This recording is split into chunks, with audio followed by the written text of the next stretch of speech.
Right, seconds out. Delighted to be joined by Matchroom Boxing CEO Frank Smith. How you doing?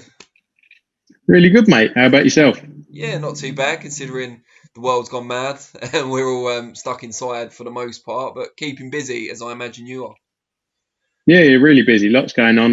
You just got to keep active, haven't you? And I'm sure with it not too long to go now, hoping we'll all be getting not back to normal, but as much back to a routine as we can.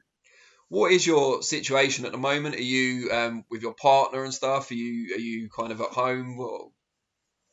Yeah. I'm at home. I'm spending some time at home with my missus. I've spent more time here in the last month and a half, 2 months than I think I did the whole of last year. So it's been different. I've spent about 70 days at home last year in total, and I think I'm coming up to that already this year. So it's a big change, but yeah, just keeping busy. Got lots of work going on, loads of planning for hopefully things we can do in the near future, and it's been good. What's the day to day like for you at the moment? What are the things you're planning? What are the calls you're getting? Yeah, we're having lots of talks about what we're going to do, what our plans are next in terms of shows, both US, UK, Italy, Spain, and other markets as well. So that's what we're focusing our time on now, planning for that. But it's all plans that are subject to move further down the line if needs be. So we can do as much work as we possibly can, but until we're given the green light, we just got to wait for that. We saw Eddie earlier this week saying that White Povetkin is likely to go ahead behind closed doors. Just from your perspective as kind of the financial mind at Matchroom Boxing, how can you make that work from a financial perspective? No, look, it's difficult. It's different times, and things are going to have to change. Without a big gate, which you get for the big fights, it's going to be a lot more difficult. And fighters, I'm sure fighters understand that there's going to be a period of time where you know fights will have to go on behind closed doors, and then we'll have to see how things progress. If we get to December and there's still no live gates, like, who knows? Who knows what's going to happen? Things will change. Financially, it will change the market because it has to. Because if you can't run a show and operate a show like you normally would, the market does have to change. But we have to wait and see what happens. I know he's spoken about White Povetkin, as you say, and we'll have to look at pay-per-view shows as they go on. But right now, it's sort of taking baby steps. Really, we're looking at June, July. So not June, sorry, but July. For shows, and if we can make those happen, the board sent round their guidelines the other day, which we'll work through. But yeah, July, and then beyond July, August is very tough to plan for because you don't know. We might be able to go back to arenas with 3,000 people, 4,000 people. So we have to wait and see on that front. From the discussions that you've had with fighters over the last few weeks, have you sensed an acceptance on their part or resignation on their part to take a bit less money in the coming months? I think it's more to do the conversations we've been having with fighters is just to stay active, stay fit, and be ready. There's not too many discussions in terms of financials because you can't really go into any detail until we know what we're dealing with.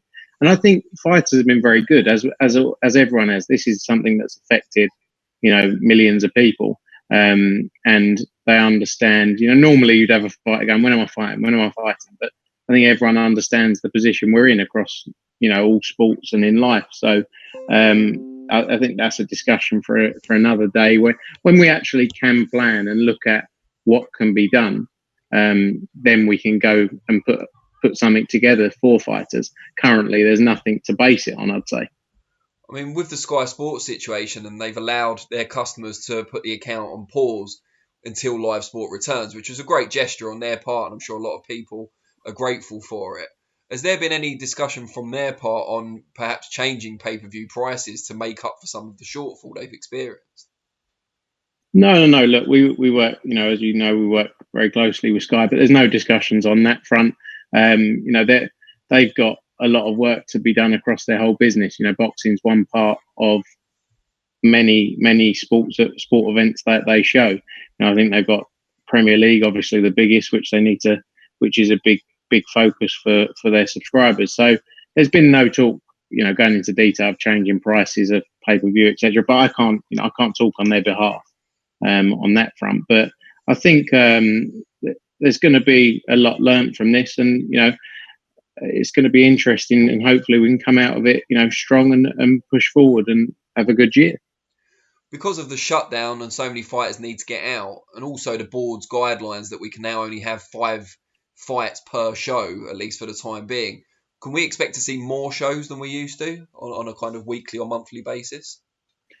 I think it's very difficult. We are looking at plans to do a few shows in a row where we can, but it's not going to be, it's not going to be 3-4 shows a week, because broadcasters aren't going to, it's the same conversation all these broadcasters will be having with their other rights holders, like with football, for example. Something that may have lasted 3 months, they don't want to then just do over 3 weeks. You don't want to cram everything in. So it's going to be the same for boxing and all sports. I think it's, we will do a few more shows probably than we normally would within a time period, but we're doing 45 shows a year, nearly one a week. So once we come back, it's just, hopefully, let's get back into that routine with a slightly different dynamic. Fights between fighters on different continents are going to be particularly hard, I would imagine, for the rest of the year, especially US versus UK with the travel restrictions in place on one side and behind closed doors on our side. How do you kind of work around that, or is it just putting it on the back burner until next year, any fights of that nature? No, look, I think these times are constantly changing, and the guidelines are constantly changing. So, on Sunday, I know the British government are going to come out and announce what the plans are. Boris will come out and say what he looks to do, and that may change things. Who knows? And the travel ban into the US, that may change in July or August. Then you might be able to say, actually, we can do a show there in November with someone from X. But I think in the short term, it is going to be a lot more for our UK-based shows. We're going to try and focus on all British fights where we can. But as you say, there's talk about Povetkin White as well. So if we can follow the guidelines and make things happen, if there's a 14-day isolation period for someone to come into the country, for example, then that's what we'll have to do. But to make plans now for the end of the year, I think it's impossible, really. How does this affect Anthony Joshua? Obviously, one of the biggest superstars in world boxing, was due to fight Kubrat Pulev at Tottenham Hotspur Stadium. When that was first postponed, it was talked about rescheduling it, hopefully for the same venue. With the football season having to cram in all their games, the restrictions still on social distancing, it's going to be quite difficult to do that, I would imagine, before the end of the year. It just depends on, with AJ, again, as times develop and we get to the point where they say, right, you're allowed 20,000 people, 60,000, whatever it is, then we can put a plan in place. We still want AJ to fight this year. AJ still wants to fight this year, but we have to do it safely.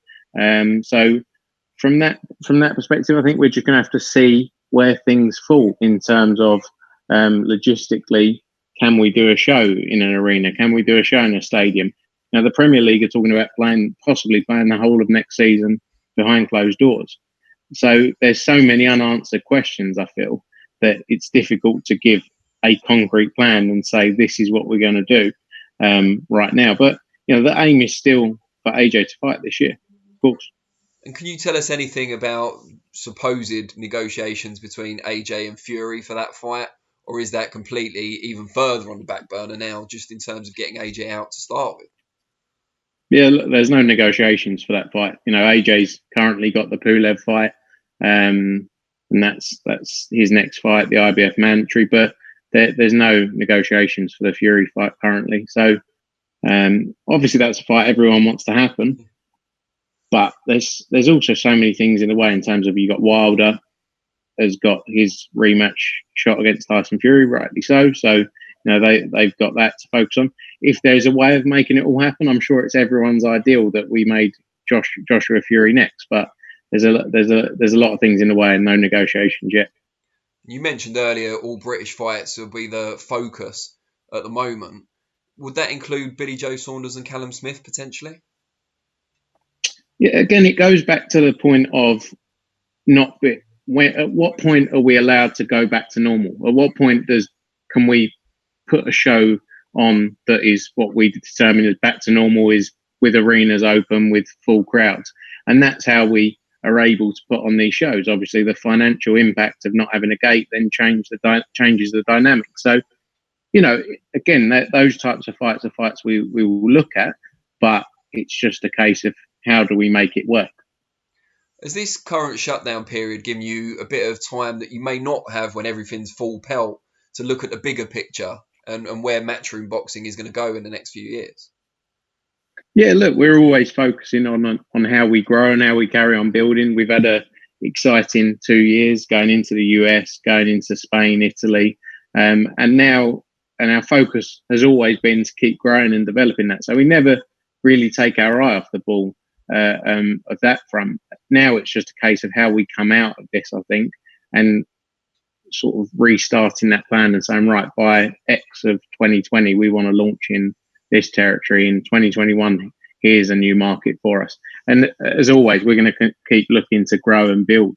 And yeah, spending a lot of time looking at how we can improve the product we deliver and, improve on all levels for the fighters, for the fans, everything we do. And there's been some digital developments as well, kind of necessity being the mother of invention and all of that. You've had like the Rivals press conferences. I know the Matchroom Boxing Archive, a lot of that's now on the digital channel as well. Is this stuff that you were planning anyway, and it's just been accelerated by the fact that, we're all shut down at the moment, no one's going out? Yeah, look, there's certain things we look to create. Obviously, our digital team, when we have shows on, are very busy creating content around those. But we feel we've done a good job, delivered some good interesting content. Launched our new podcast series, which is doing really well in the top shows on Apple Podcasts. And yeah, we're always looking at new things, new engaging ideas that we can put out on there. And we'll continue to do these when we come through. We invested heavily in the last couple of years as well on our digital team.